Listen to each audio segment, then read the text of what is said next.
Good morning, everyone. This is your first chapter of civics, and the chapter name is Understanding the Diversity.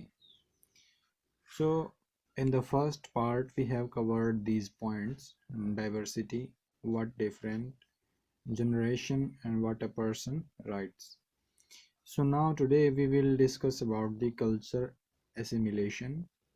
We will study about the Ladakh region, we will study Kerala region, and we will see how our India is unite in diversity. Means every India is a very diverse country, you know that. So how it is unite. So let's start with the first point, cultural assimilation.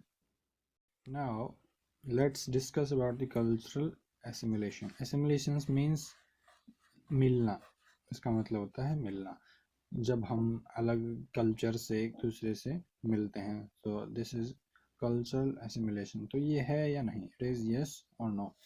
So let's see. As you can see that in the past time, when our great grandfather or great great grandfather, they used to move from the villages by their foot. वो अपने पैरों से चल के जाते थे, क्योंकि पहले वहाँ पर कोई ट्रांसपोर्ट वगैरह नहीं था. लेकिन अब क्या है कि यहाँ पर बहुत सारी ट्रांसपोर्ट फैसिलिटीज़ हैं, बसेस हैं, एयरप्लेन्स हैं, ट्रेन्स हैं. तो यहाँ पर जो है हम कुछ भी अपना कैमल भेज सकते हैं और शिप भेज सकते हैं, या फिर इस तरह से हम एक दूसरे के कल्चर को जान सकते हैं. वहाँ पर जाकर किसी दूसरे के कॉन्टिनेंट वगैरह में जाकर हम वहाँ पर देख सकते हैं, या फिर दूसरी कंट्री में या स्टेट में जाकर वहाँ पर देख सकते हैं, because of the transport. All right. तो इन पहले क्या होता था कि जो लोग हैं उनको जाना पड़ता था, या फिर अब भी क्या है कि लोगों को एक जगह को छोड़कर जाना पड़ता है, बिकॉज ऑफ द फेमाइन हो गया या ड्रोट हो गया, या फिर ट्रेड वगैरह के चलते हुए एक आदमी को, एक पर्सन को अपनी जगह को छोड़कर दूसरी जगह जाना पड़ता है, बिकॉज ऑफ जॉब और बिकॉज ऑफ वार. यानी इन सभी की वजह से ही किसी भी व्यक्ति को, किसी भी मैन को, किसी पर्सन को अपनी जगह को छोड़कर दूसरी जगह जाना होता है, और वो अपने साथ फिर अपना जो कल्चर है वहाँ का, वो अपने साथ दूसरी जगह पर ले जाता है. All right. सो इस तरह से वो अपने कल्चर को दूसरों के साथ शेयर करेगा, जिससे हमें पता लगेगा कि इन दोनों का कल्चर क्या है. तो रीजन, ये अपना जो इंडिया है, ये become a unique due to unique history. हमारे यहाँ पर एक यूनिक हिस्ट्री भी रही है, जिसकी वजह से काफ़ी यूनिक हो गया है, क्योंकि यहाँ पर बहुत सारे जो अलग अलग रिलीजन्स के लोग हैं यहाँ पर आए थे, और यहाँ पर आके ही फिर वो रहने लगे, because of we are having so many caste or religions like Christians, Muslims, Hindus, and Punjabis. So many different kind of people we are living with. So अगर हम देखते हैं जियोग्राफिकल फैक्टर्स, देखते हैं कि सिटी को है वो डिपेंड रहना पड़ता है मार्केट पे. ऑलराइट. यानी सिटी के जितने भी लोग हैं वो डिपेंड किस पे रहते हैं, मार्केट पे. मार्केट से ही कुछ लेके आते हैं, मार्केट से ही कुछ खरीदते हैं, और वहाँ के जो लोग हैं वही जो वहाँ पर कल्टीवेशन वगैरह करते हैं और मार्केट में बेचते हैं. While country side people depend on the farms, और जो कंट्री साइड के लोग हैं वो किस पे डिपेंड रहते हैं, वो फार्म्स पे डिपेंड रहते हैं. All right. So in this chapter you have an example of Ladakh and Kerala. So let's see the location of Ladakh and Kerala on the political map of India. So this is our political map of India, and as you can see, this is the Jammu and Kashmir, and in this Jammu and Kashmir, this is the Leh Ladakh. Alright, this is the Ladakh region, and at the southern side of India, this is the Kerala. So we will discuss both of them in this chapter. As alright. So Ladakh is a cold desert. Desert दो तरह के होते हैं, एक होता है hot desert और एक होता है कोल्ड डेजर्ट, राइट। तो Ladakh is a cold desert.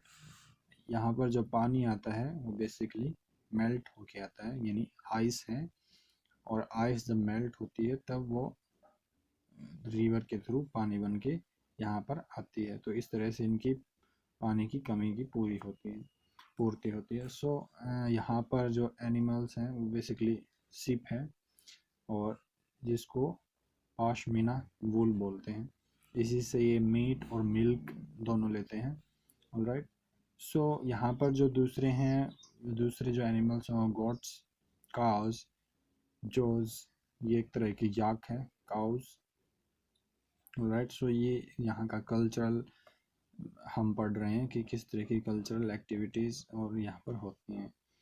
Trade route from कारवान्स, यहाँ पर एक ट्रेड रूट भी है जिसको पासेस बोलते हैं। पास क्या होता है, जब माउंटेन्स में कोई आने जाने का रास्ता नहीं होता और वहाँ पर सिर्फ एक रास्ता होता है आने जाने का, यानी चारों तरफ माउंटेन है बड़े बड़े, और यहाँ पर एक छोटा सा रास्ता है जिसको हम माउंटेन को क्रॉस कर सकते हैं। So this is called the pass, alright. तो यहाँ पर पास है जो तिब्बत को कनेक्ट करता है, और बेसिकली इस पास से क्या होता है, क्या ट्रेड होता है, यहाँ पर टेक्सटाइल, स्पीसीज एंड सिल्क, ये ट्रेड यहाँ पर होते हैं। और ये जो यहाँ पर लद्दाख है, यहाँ पर जो बुद्धिज़्म है और इस्लाम के लोग यहाँ पर रहते हैं, और ये जो एरिया है ये बहुत ज़्यादा सॉन्ग्स और पोइट्स से रिच है, यानी कि बहुत ज़्यादा सॉन्ग्स और कविताएं यहाँ पर गाई जाती हैं based on the religions, all right. So now let's talk about the Kerala. Kerala is surrounded by sea, ये ये समुद्र से घिरा हुआ है, और यहाँ पर जो है क्या बनता है, mainly pepper, cardamom and cloves. And यहाँ पर जो सबसे पहले आए थे वो जूस और अरब्स वासी थे, यानी जूस और अरब्स के जो लोग हैं वो सबसे पहले कर्नाटक में आए थे। और सेपरेट ऑफ क्रिश्चियनिटी, यहाँ पर जो क्रिश्चियन जो लोग हैं वो ज़्यादा संख्या में पाए जाएंगे। और जो इब्न बतूता है, जो कि एक इतिहासकार है, एक हिस्टोरिकल पर्सन है। सो ये क्या करता है, ये जगह जगहों पर घूमता था पहले और उनके बारे में लिखता था। तो ये इंडिया में आया और इसने केरला के बारे में क्या लिखा, इसने जो मुस्लिम लोग हैं उनके जीवन के बारे में लिखा था। जो केरला में मुस्लिम लोग रहते हैं उनके जीवन के बारे में लिखा था। और जो वास्को डी गामा यहाँ पर आए थे, पुर्तगाल से आए थे, ये इसमें केरला में कालीकट तट पर ही उतरे थे, ऑलराइट। तो और यहाँ पर मेन जो एक्टिविटीज़ है वो है फिशिंग एक्टिविटी। ये क्या होता है, इसमें फिशिंग का जो नेट है वो चाइनीज़ नेट है, यहाँ पर चीना वाला इसको बोलते हैं। और यहाँ की जो मेन जो खाना है यहाँ का वो राइस और फिश है, ऑलराइट। तो this is about the Kerala. Now let's talk about the unity in diversity. So in unity in diversity, as you know that India is a very diverse country. यहाँ पर बहुत अलग अलग तरह के लोग रहते हैं, लेकिन हमारी इंडिपेंडेंस के लिए, इंडिपेंडेंस में जितने मूवमेंट हुए हैं, सभी लोगों ने इकट्ठा होके, एकजुट होके अपने इंडिपेंडेंस के लिए फाइट लड़ी है। और जो अंग्रेज़ थे, ब्रिटिशर्स थे, उन्होंने क्या किया, डिवाइड और रूल का जो शासन अपनाया था, यानी लोगों में फूट डालो और शासन करो, राज करो, वो उनका कहीं ना कहीं फिर आगे जाके फेल हो गया था, क्योंकि इंडिया के लोग एकजुट हो गए थे। और जब हम याद करते हैं जनरल डायर को, जिन्होंने जलियांवाला बाग पर एक पूरी गोलियां चलवा दी थी, जो जलियांवाला बाग के लोग इकट्ठा हुए थे हमारे इंडिपेंडेंस के लिए, वहाँ पर बहुत अलग अलग तरह के लोग इकट्ठे हुए थे। वहाँ पर हिंदू भी थे, मुस्लिम भी थे।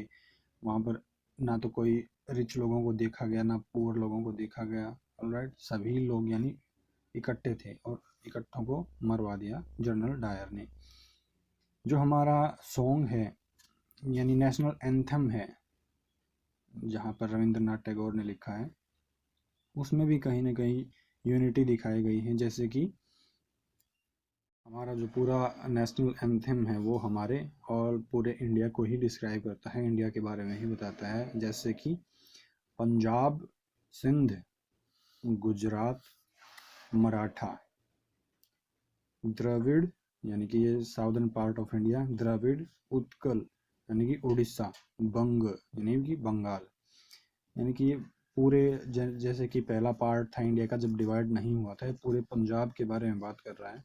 और पूरा सिंध का एरिया, जो सिंधु नदी है उसका एरिया, गुजरात, मराठा, द्रविड़ पूरा साउथ, उत्कल, उड़ीसा और बंग यानी कि वेस्ट बंगाल। पंजाब व सिंध, गुजरात, मराठा, द्रविड़, उत्कल, बंग। विंध्य, ये जो विंध्याचल की श्रेणियां हैं, विंध्य हिमाचल, जो हमारा हिमाचल है यानी माउंटेन है, जो हिमालय माउंटेन है। यमुना, जो हमारी रिवर है, जब पूरे इंडिया का नाम आ गया तो रिवर का नाम क्यों नहीं आएगा, यमुना, गंगा, यमुना है, गंगा है। All right. तो इस तरह से जो हमारा नेशनल एंथम है उसने भी एक पूरी इंडिया को डिस्क्राइब किया है एज ए वन यूनिट में।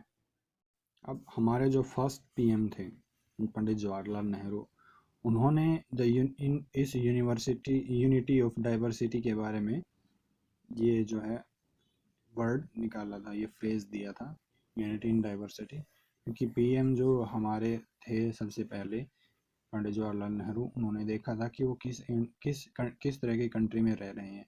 यहाँ पर बहुत सारे लोग हैं, अलग अलग तरह के कल्चर हैं, अलग भाषाएं हैं, पहनावा अलग है, खान पान अलग है। तो इतना सब कुछ अलग होने के बावजूद उन्होंने अपने इंडिपेंडेंस के लिए, अपने वहाँ के लोगों के लिए, अपनी कंट्री के लिए एकजुट होकर जो फाइट लड़ी है, तो उसको देखते हुए पंडित जवाहरलाल नेहरू ने यूनिटी इन डाइवर्सिटी को, इस वर्ड को दिया था। So this is all about your first chapter of civics of class 6th. I hope you have understand this lecture very well. So have a nice day. We will meet in the next lecture.